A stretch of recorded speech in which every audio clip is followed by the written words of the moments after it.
താലിബാന്റെ ആസ്ഥാനമായിട്ടുള്ള കാബൂളിൽ, തലസ്ഥാനമായ കാബൂളിൽ പാകിസ്ഥാൻ ആക്രമണം നടത്തിയിരിക്കുന്നു. ഇതിപ്പോ ലോകത്തെ എവിടെ ആര് ആക്രമണം നടത്തിയാലും അതിന്റെ പിന്നിൽ ഇന്ത്യയാണ് എന്നുള്ളൊരു വാർത്തകൾ വരുന്നത് സ്വാഭാവികമായിട്ട് മാറിയിട്ടുണ്ട്. സത്യത്തിൽ ഇന്ത്യ തന്നെയാണോ ഇതിന് പിന്നിൽ, ഈ ഒരു ആക്രമണം നടത്തുന്നതിന് പിന്നിൽ? കാരണം ഈ താലിബാന്റെ അല്ലെങ്കിൽ അഫ്ഗാനിസ്ഥാന്റെ വിദേശകാര്യമന്ത്രി നമ്മുടെ രാജ്യത്തുണ്ട്. ഈ സമയത്താണ് അവിടെ ഒരു ആക്രമണം നടക്കുന്നത്. താലിബാൻ പാകിസ്ഥാൻ ഏറ്റുമുട്ടൽ വളരെ കാലമായിട്ട് നടന്നുകൊണ്ടിരിക്കുകയാണ്. അതിനകത്ത് കഴിഞ്ഞ ദിവസങ്ങളിലൊക്കെ ഈ അഫ്ഗാൻ ബോർഡറിൽ ഈ താലിബാൻ ആക്രമണം അല്ലെങ്കിൽ അഫ്ഗാനിസ്ഥാൻ ആക്രമണം നടന്നുകൊണ്ടിരിക്കുകയാണ്.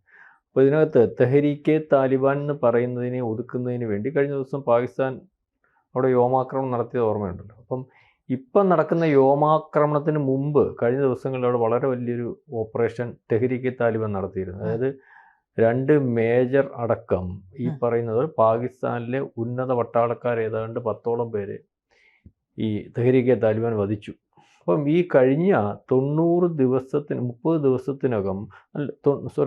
ദിവസത്തിനകം കണക്ക് നോക്കുമ്പോൾ ഭീകരമായിട്ടാണ് 900 പേരെ വധിച്ചിട്ടുണ്ട്. ഏതാണ്ട് 600ഓളം പേർക്ക് പരിക്കേറ്റിട്ടുണ്ട്. അപ്പം മുത്താക്കി എന്ന് പറയുന്ന വിദേശകാര്യമന്ത്രി ഇന്ന് ഇവിടെ വരുന്നതിനകത്ത് വലിയൊരു ചർച്ചയിലേക്കാണ് കാര്യങ്ങൾ പോകുന്നത്. അദ്ദേഹം ഇവിടെ വരുന്നു, ഇന്ത്യയുമായിട്ട് ചർച്ച നടത്തുന്നു. ഈ പറയുന്നത് പോലെ താലിബാൻ്റെ നേതൃത്വത്തിലുള്ള അഫ്ഗാൻ ഭരണകൂടത്തെ ലോകം എങ്ങും അംഗീകരിക്കുന്നില്ല. ഇന്ത്യയെ പോലുള്ള രാജ്യത്ത് ഔദ്യോഗികമായിട്ട് ഒരു വിദേശകാര്യമന്ത്രി 8 ദിവസത്തെ ചർച്ചയ്ക്ക് വേണ്ടി വരുന്നു.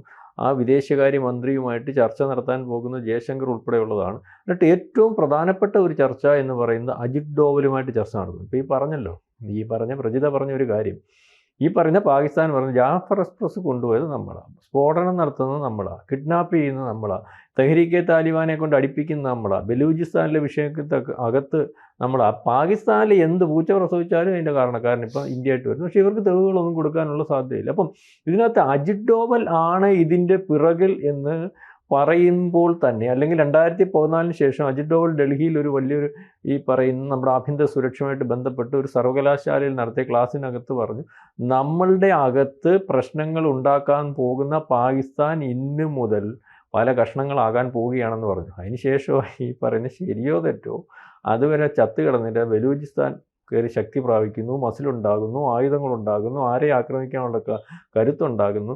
ഈ പറയുന്നത് താലിബാനകത്ത് അതുവരെ ഇല്ലാത്ത ഗറില്ല യുദ്ധമുറ നടത്തിയിരുന്നതിന് താലിബാൻ പട്ടാളത്തിന് നേരെ നിന്ന് വെടിവെക്കാൻ സാധിക്കുന്നു, പാകിസ്ഥാൻ പട്ടാളത്തെ പോസ്റ്റുകളിൽ ഓടിക്കാൻ സാധിക്കുന്നു, അല്ലെങ്കിൽ അഫ്ഗാനിസ്ഥാൻ താലിബാൻ്റെ കെയർ ഓഫിലുള്ള സൈന്യത്തിന് വലിയ കരുത്ത് വരുന്നു. ഇതൊക്കെ ആര് ചെയ്യുന്നു? അല്ല, പക്ഷെ അവിടുത്തെ ശാപ്പാടിൻ്റെ ഗുണം കൊണ്ട് പറ്റുന്നതായിരിക്കും. മനസ്സിലായില്ലേ? രാജ്യം എന്താണെന്ന് അറിയത്തില്ല, ഇങ്ങനെ സംഭവിക്കുന്നുണ്ട്. ഇപ്പം തന്നെ എത്ര പ്രവിശ്യ ഉണ്ടെന്നുള്ളതാലും എത്രത്ത് വിഷയമുണ്ടെന്നുള്ള കാര്യമൊക്കെ നമുക്കറിയാമല്ലോ. ഈ ഖൈബർ പത്തുങ്ക മേഖല വിഷയം, POKയിൽ പട്ടാളത്തിന് നിൽക്കാൻ വയ്യാത്ത അവസ്ഥ, POKയുടെ കാര്യങ്ങൾ അംഗീകരിച്ച് അല്ലെങ്കിൽ അവരുടെ ഡിമാൻഡ്സ് അംഗീകരിച്ച് കൊടുക്കുന്ന അവസ്ഥ, സിന്ധ് മേഖലയിൽ അല്ലെങ്കിൽ പറയുന്ന ഖുറൈശ മേഖലയിൽ. അപ്പോൾ അവിടെ നേരത്തെ 4 ആയിരുന്നെങ്കിൽ ഇപ്പോൾ 16 ആകപ്പാടെ എങ്ങടും പട്ടാളത്തിന് നിൽക്കാൻ പറ്റാത്തൊരവസ്ഥയിലേക്കും അല്ലെങ്കിൽ കാര്യങ്ങൾ നടത്താൻ പറ്റാത്തൊരവസ്ഥയിലേക്കും ഉണ്ട്. അപ്പം ഇതിനകത്ത് ഇപ്പം വരുന്ന ആക്രമണത്തിന് പുറകിൽ അമേരിക്കയുണ്ട്.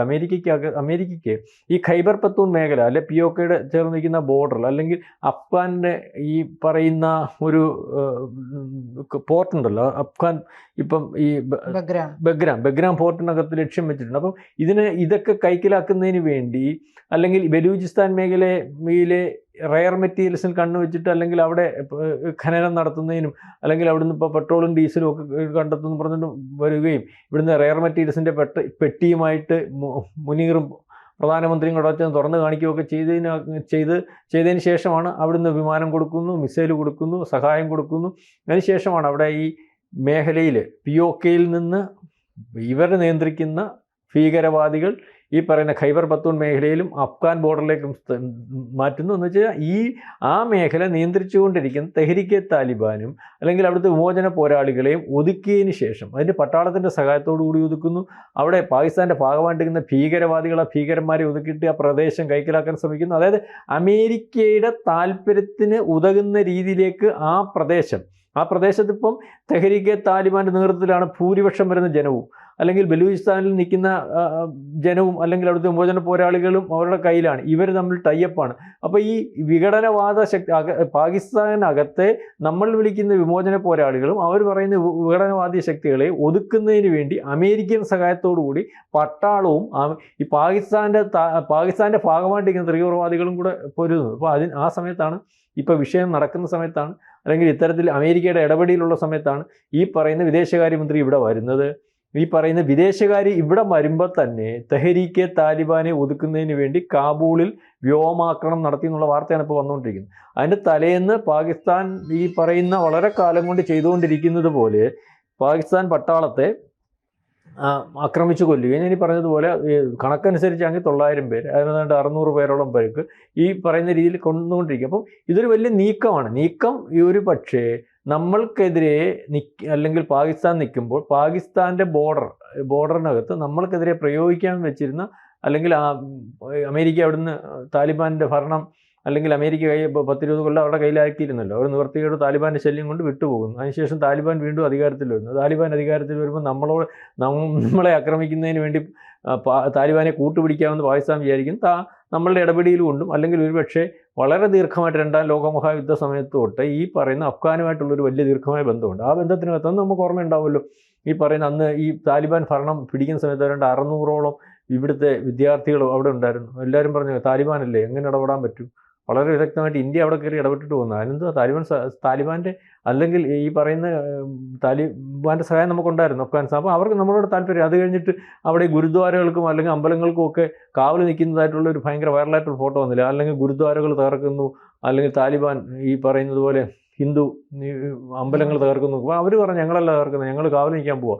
അപ്പോൾ ആ രീതിയിലൊക്കെ ബന്ധമുണ്ട്. മാത്രമല്ല ഇപ്പോൾ ഈ പറയുന്നത് പോലെ ഒരു പോർട്ടുണ്ടല്ലോ നമ്മുടെ ഇറാനിലെ ചബഹാർ തുറമുഖം, അതിനിപ്പം ബാൻ ഏർപ്പെടുത്തി. യൂറോപ്പിലേക്കുള്ള ഒരു പാതയാണ് നമ്മൾ അതുകൊണ്ട് ഉദ്ദേശിക്കുന്നത്. താലിബാനും താലിബാൻ അതിന് ഗുണം ചെയ്യുന്നു, അല്ല താലിബാൻ അത് പെട്ടെന്ന് തീർക്കണമെന്ന് പറഞ്ഞ് നിൽക്കുന്നു. അപ്പോൾ അതിനകത്ത് അത് മനസ്സിലാക്കിക്കൊണ്ട് അവിടുന്ന് റഷ്യയിലേക്കും യൂറോപ്പിലേക്കും പോകുന്നതിന് വേണ്ടിയുള്ളൊരു പാത വളരെ വലിയ വലുപ്പത്തിൽ പാകിസ്ഥാനിൽ കൂടെ എന്തായാലും നമുക്ക് പറ്റത്തില്ല, അല്ലെങ്കിൽ അവരനുവദിക്കില്ല. അപ്പോൾ ഈ രീതിയിലൊക്കെ ഉള്ളൊരു ഡെവലപ്മെൻറ്റ്സ് കണ്ടുകൊണ്ടാണ് ഈ ചബഹാർ തുറമുഖത്തിനകത്ത് പ്രശ്നം ഉണ്ടാക്കുന്ന, അല്ലെങ്കിൽ ബാൻ ഏർപ്പെടുത്തുന്നതിന് വേണ്ടി അമേരിക്ക ശ്രമിക്കുന്നു. ഏതായാലും സംഘർഷം രൂക്ഷമായിക്കൊണ്ടിരിക്കുകയാണ്. പാകിസ്ഥാന് ഒരു ലക്ഷ്യമുണ്ട്. അതായത് ഈ പറയുന്ന പ്രദേശങ്ങളിൽ ഈ പറയുന്ന തെഹരീക്കെ താലിബാനെ മാറ്റി, അല്ലെങ്കിൽ അഫ്ഗാൻ ബോർഡറിലെ അവരുടെ ഇടപെടൽ ബോർഡറിനുമായിട്ട് ബന്ധപ്പെട്ട് ഈ ഗവൺമെൻറ് ഉള്ള സമയമല്ല, വളരെ കാലം മുമ്പേ ഈ ബോർഡർ അതല്ല, അല്ലെങ്കിൽ ഈ പാകിസ്ഥാൻ ബോർഡർ അതല്ലെന്ന് താലിബാൻ പറയുന്നുണ്ട്. അവർ കയറി നിൽക്കുന്ന പ്രദേശം, ഇപ്പോൾ ഈ തെഹരീക്കെ താലിബാൻ്റെ പ്രദേശം അതാരാണോ ബോർഡർ ഇഷ്യൂ ഉണ്ട്. അപ്പോൾ അവിടെ വിഷയങ്ങളാണ്. ആ വിഷയങ്ങളൊക്കെ ഒതുക്കുന്നതിന് അമേരിക്കയുടെ സഹായം ഒരുപക്ഷെ ഉപയോഗിക്കുന്നുണ്ട്. അതിൻ്റെ ഫലമായിട്ടാണ് ഇപ്പം നടക്കുന്ന വ്യോമാക്രമണങ്ങൾ, അല്ലെങ്കിൽ ഇതൊരു വലിയ സംഘർഷത്തിലേക്ക് പോകും. കാരണം ഇത് അനുവദിച്ചു കൊടുക്കുന്നതിന് വേണ്ടി അമേരിക്കയുടെ താല്പര്യം നമ്മൾക്കറിയാം. അമേരിക്കയുടെ താല്പര്യം അതേപോലെ അനുവദിച്ചു കൊടുക്കുന്ന അവസ്ഥ വന്നാൽ, അത് പാകിസ്ഥാൻ്റെ താല്പര്യം അല്ലെങ്കിൽ അനുവദിച്ചു കൊടുക്കുന്നൊരവസ്ഥ വന്നാൽ, നാളെ കാലത്തെ നമ്മളുടെ ഈ പോർട്ടിൻ്റെ വിഷയവും, അല്ലെങ്കിൽ നമുക്കൊക്കെ ഒരു ത്രെട്ടായിട്ട് വരും. അപ്പോൾ അതിന് POKയുടെ കാര്യങ്ങളും ഒക്കെ ഉണ്ട്. അപ്പോൾ അത് അനുവദിച്ചു കൊടുക്കുന്നൊരവസ്ഥയില്ല. അപ്പോൾ ഏറ്റുമുട്ടൽ വളരെ വലിയ വലിപ്പത്തിൽ നടക്കും. അപ്പോൾ ഏറ്റുമുട്ടൽ വലിയ വലിപ്പത്തിൽ നടക്കും എന്നുള്ളതിന് സൂചന നൽകിക്കൊണ്ടാണ് ഈ പറയുന്ന വിദേശകാര്യമന്ത്രി ജയശങ്കറുമായിട്ട് വിദേശകാര്യമന്ത്രി ചർച്ച ചെയ്യുന്നതിനകത്ത് 2 വിദേശകാര്യമന്ത്രിമാർ തമ്മിലുള്ള ചർച്ച അത് നമുക്ക്. പക്ഷേ അതിൻ്റെ അകത്ത് അജിത് ഡോവലുമായിട്ടുള്ള രഹസ്യ കൂടിക്കാഴ്ചയല്ല, ഇപ്പം എല്ലാവരും ചർച്ച അജിത് ഡോവലുമായിട്ട് വളരെ കൃത്യമായിട്ട് കൂടിക്കാഴ്ച നടത്തുന്നുണ്ട്. വിവരങ്ങൾ വെളിയിൽ വരാനുള്ള സാധ്യതയില്ല. ഏതായാലും അജിത് ഡോവൽ ഇദ്ദേഹത്തെ കാണുന്നു, കൂടിക്കാഴ്ച നടത്തുന്നു എന്നുള്ള രീതിയിലേക്കുള്ള വിവരങ്ങൾ ഒക്കെ പുറത്തു വരുന്നുണ്ട്. ഏതായാലും പാക് മേജർ ഉൾപ്പെടെ, അല്ലെങ്കിൽ കമാൻഡോസ് ഉൾപ്പെടെയുള്ള വലിയ വലിപ്പത്തിൽ ഇന്നലെ ആക്രമണം നടത്തുന്നുണ്ട്. അതിന് തിരിച്ചടി എന്നോളമാണ് ഈ പറയുന്നത് പോലെ വ്യോമാക്രമണം നടത്തിയത്. പാകിസ്ഥാൻ പറയുന്നത് ഈ TTP തലവനെ ലക്ഷ്യം വെച്ചാണ്. പക്ഷേ TTP തലവൻ രക്ഷപ്പെട്ടു എന്നാണ് വിവരം. അദ്ദേഹത്തിൻ്റെ മകൻ മരിച്ചു എന്നുള്ള വിവരങ്ങളാണ് ഇപ്പോൾ ദേശീയ മാധ്യമങ്ങൾ റിപ്പോർട്ട് ചെയ്യുന്നത്. മെഹദൂദ്ദീനെ എന്നാണെന്ന് തോന്നുന്നു അയാളുടെ പേരല്ലേ, ഈ TTP തലവന്റെ പേര് നൂർവാലി മെഹസൂദ്. അദ്ദേഹം രക്ഷപ്പെട്ടു എന്നാണ്. അപ്പം അവർ പറയുന്നത് ഞങ്ങളുടെ ഭീകരാക്രമണം, അല്ലെങ്കിൽ പാകിസ്ഥാനിലെ ഭീകരരെ ഉന്മൂലനം ചെയ്യുന്നതിന്, അത് തെഹരീക്കെ താലിബാനെ ഉന്മൂലനം ചെയ്യുന്നതിന് വേണ്ടിയുള്ള ഒരു വ്യോമാക്രമണമാണ്. അതാണ് നേരത്തെ നടത്തിക്കൊണ്ടിരുന്നത്. അപ്പം നമ്മൾ പറയാറില്ലേ, നമ്മുടെ ഈ പാകിസ്ഥാൻ ഭീകരരെ ഇല്ലായ്മ ചെയ്യുന്നതിന് വേണ്ടി നമ്മൾ ഈ സർജിക്കൽ സ്ട്രൈക്ക് നടത്തിയത് അതേ കാരണം. പക്ഷേ ആ ഭീകരരെ ഇല്ലായ്മ ചെയ്യുന്നതെന്ന് പറയുമ്പോൾ അവിടെ ഭീകരരെ പ്രൊഡ്യൂസ് ചെയ്തുകൊണ്ടിരിക്കുകയാണ്. ഭീകരർ 2 ഭാഗമാണെന്നേ ഉള്ളൂ. ആ ഭീകരർ, ഇവർ പറയുന്ന ഭീകരർ താലിബാൻ അല്ലെങ്കിൽ അഫ്ഗാനിസ്ഥാൻ്റെ ഭാഗമായിട്ടിരിക്കുന്ന ഭീകരർ, അല്ലെങ്കിൽ അവിടുത്തെ ആ പ്രദേശത്തെ വിമോചനത്തിന് വേണ്ടി നിൽക്കുന്നു. അപ്പോൾ ആ ഭീകരരെ ഒതുക്കിക്കൊണ്ട് ഈ ഭീകരരെ അവിടെ കയറ്റി അവിടുത്തെ ജനങ്ങളെ ബുദ്ധിമുട്ടുണ്ടാക്കി ആ പ്രദേശം പിടിച്ചെടുക്കുന്നതിന് വേണ്ടിയുള്ളൊരു ശ്രമമാണ്. ഏതായാലും പാകിസ്ഥാന് 4 വഴിക്കൂടെയും അടി എന്നുള്ള രീതിയിലേക്കാണ്. നിവൃത്തിയില്ലാത്ത അവസ്ഥ. POK-യിൽ പട്ടാളത്തിന് നിവൃത്തിയില്ല, ബലൂചിസ്ഥാനിൽ നിവൃത്തിയില്ല, ഈ ഖൈബർ പഖ്തൂൺ മേഖലയിൽ നിവൃത്തിയില്ല. അതായത് അരക്ഷിതാവസ്ഥയിലേക്ക് പോകുന്നു. ഈ അവസ്ഥയിൽ ഒരു രക്ഷപ്പെടിയിൽ അല്ലെങ്കിൽ ഇതിനകത്ത് അതിജീവനത്തിന് വേണ്ടി ഒരു പക്ഷേ അമേരിക്ക ഇടപെടുന്നു, അല്ലെങ്കിൽ അമേരിക്ക സഹായിക്കുന്നു. അമേരിക്കയുടെ സഹായത്തിന് മുമ്പിൽ വമ്പൻ ഒരു കച്ചവടം അല്ലെങ്കിൽ റെയർ മെറ്റീരിയൽസ്, മറ്റ് പല ധാതു ലവണങ്ങളെയൊക്കെ ലക്ഷ്യം വെച്ചുള്ള ഒരു നീക്കമാണ്. അത് വലിയൊരു പ്രശ്നത്തിലേക്കും അല്ലെങ്കിൽ ആ ഒരു കുഴപ്പത്തിലേക്കും പോകും. അഫ്ഗാനിൽ നേരത്തെ ഇരുന്ന തുറമുഖം ഇവരുടെ കൈക്കലാക്കുന്നതിന് വേണ്ടിയുള്ള ഒരു ശ്രമം അല്ലെങ്കിൽ ആവശ്യപ്പെട്ടിട്ട് ട്രംപ് വരുന്നുണ്ട്. അത് അനുവദിക്കത്തില്ലെന്ന് മോസ്കോയിൽ നടന്ന ചർച്ചയിൽ അന്ന് പാകിസ്ഥാനോട് പറഞ്ഞിട്ട്, പാകിസ്ഥാൻ്റെ പറച്ചിൽ നമുക്ക് വിശ്വസിക്കാൻ പറ്റത്തില്ല. അപ്പോൾ എല്ലാത്തിനകത്തും ഒരു, അല്ലെങ്കിൽ എല്ലാം കൊണ്ട് നോക്കിയാൽ ജിയോ പൊളിറ്റിക്സിനകത്ത് ഒരു വലിയ പ്രശ്നത്തിലേക്ക് അല്ലെങ്കിൽ വലിയൊരു വിഷയത്തിലേക്കാണ് ഈ പറയുന്ന അഫ്ഗാനിസ്ഥാനും പാകിസ്ഥാനും അല്ലെങ്കിൽ തെഹ്രീക്കെ താലിബാനും ബലൂചിസ്ഥാനും അല്ലെങ്കിൽ ഈ പറയുന്ന എല്ലാവരും കൂടെ നടക്കുന്ന ഒരു വിഷയം. അതിൻ്റെ അടിസ്ഥാനത്തിലാണ് ഇപ്പം വ്യോമാക്രമണം നടന്നിരിക്കുന്നു. അതിന് ഏത് രീതിയിലുള്ള തിരിച്ചടി എന്നുള്ളതിനെപ്പറ്റി നമ്മൾക്കറിയത്തില്ല. ഏതായാലും ഇതിൻ്റെ എല്ലാം പിറകിൽ ഈ പറയുന്ന ജാഫർ എക്സ്പ്രസ് നടത്തിക്കൊണ്ടുപോയതും ഈ ജാഫർ എക്സ്പ്രസ്സിനകത്ത് നടന്ന സ്ഫോടനവും ഈ നടക്കുന്ന സ്ഫോടനത്തിൻ്റെ എല്ലാം പിറകിൽ രാവിലെയും വൈകിട്ടും ഉച്ചയ്ക്കും നമ്മളാണെന്നാണ് പറയുന്നത്. കഴിഞ്ഞ ദിവസം ഒരു പൊട്ടനുണ്ടല്ലോ അവിടുത്തെ ഈ ആഭ്യന്തരമന്ത്രിയുടെ പേരെന്തോ, ഖവാജ ആസിസ്.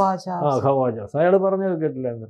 അപ്പം ഈ ജപ്പാനിൽ നിന്നുള്ള റിപ്പോർട്ട് വന്നല്ലോ, ഇനി നിങ്ങൾ കാണുന്നത് അതിനെക്കാട്ടി വലിയ ഒരുക്കമാണ് ഞങ്ങളിവിടെ നടത്തിയേക്കുന്നതെന്നാണ് പുള്ളി പറഞ്ഞത്.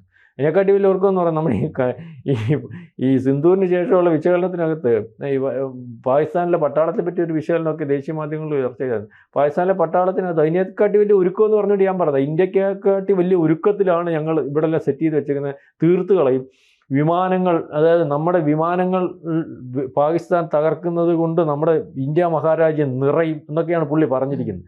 അപ്പോൾ കഴിഞ്ഞ പ്രാവശ്യം ഈ വിശകലനം നടത്തിയപ്പോൾ പാകിസ്ഥാൻ പട്ടാളത്തിന് ട്രെയിനിങ് കൊടുക്കുന്ന തോക്കല്ല യുദ്ധം ചെയ്യാൻ കൊടുക്കുന്നത്. ഒരു ട്രെയിനിങ് ലഭിച്ചിട്ടുള്ള ബറ്റാലിയൻ അല്ല, പട്ടാളക്കാരല്ല വേറെ ബറ്റാലിയനിൽ ജോലി ചെയ്യുന്നത്. അതുപോലെ തന്നെ നേവിയെ എടുത്ത് പറഞ്ഞു യുദ്ധസജ്ജമാക്കാൻ പറഞ്ഞു നേവിയുടെ സാധനം. അന്നേരം പറഞ്ഞു, എടോ ഇവിടെ ആ പാടെ 12 കിടപ്പുള്ളൂ, അത് 6 കട്ടപ്പുറത്ത്, 6 ഇനി മെയിൻ്റെനൻസ് ചെയ്ത് ഇറക്കാൻ പറ്റത്തുള്ളൂ. ഇതുപോലെ ഒരു പട്ടാള മേധാവി മുനീറാണ് പറഞ്ഞത്. പട്ടാള മേധാവി അന്നേരം നേവിയുടെ തലവനായി മുനീറിൻ്റെ അടുത്ത് തിരിച്ചിങ്ങനെ, പട്ടാള മേധാവിക്കും അറിയത്തില്ല, പട്ടാളക്കാരന് വെടിവെക്കാനും അറിയത്തില്ല. ആ രീതിയിൽ നിൽക്കുന്ന പാകിസ്ഥാനാണ് പറഞ്ഞത് ഞങ്ങളും തയ്യാറായി നിൽക്കുകയാണ്. അപ്പോൾ അതൊക്കെ അവിടെ നിൽക്കട്ടെ, ഒരു തയ്യാറെടുപ്പും ഇല്ല. എന്തോ തയ്യാറെടുപ്പുണ്ടെന്നുള്ളതും എന്തോ ചെയ്യാനൊക്കെ എന്നുള്ളതിനെ പറ്റിയൊക്കെ ഒരു ചെറിയൊരു ബോധ്യം ലോകത്തിനും നമ്മൾക്കും ഈ പറയുന്ന പഹൽഗാം ആക്രമണത്തിന് അല്ലെങ്കിൽ സിന്ധൂർ പഹൽഗാം ആക്രമണത്തിന് തിരിച്ചടിയിൽ കൂടി നമുക്ക് മനസ്സിലായത്. അപ്പം മാത്രമല്ല ഇവൻ അടിക്കും, അല്ലെങ്കിൽ ഇവൻ ഈ പറയുന്ന പോലെ സഹായം കിട്ടും, നിസ്സാരമായിട്ടൊന്നും നമ്മൾ കാണുന്നില്ല. നിസ്സാരമായിട്ട് അല്ല പാകിസ്ഥാൻ എന്നുള്ളതൊക്കെ നമുക്കറിയാം, ചെറിയ വലുപ്പത്തിൽ കാണുന്നില്ല.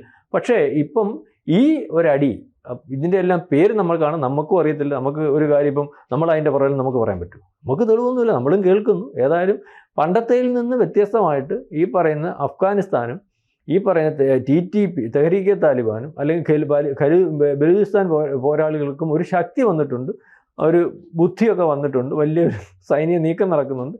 ഏതായാലും വ്യോമാക്രമണം നടത്തി ഏറ്റുമുട്ടൽ വളരെ വലിയ വലുപ്പത്തിൽ ഉണ്ടാകും അല്ലെങ്കിൽ എന്നുള്ള രീതിയിലേക്കാണ് അന്താരാഷ്ട്ര മാധ്യമങ്ങൾ റിപ്പോർട്ട് ചെയ്യുന്നത്.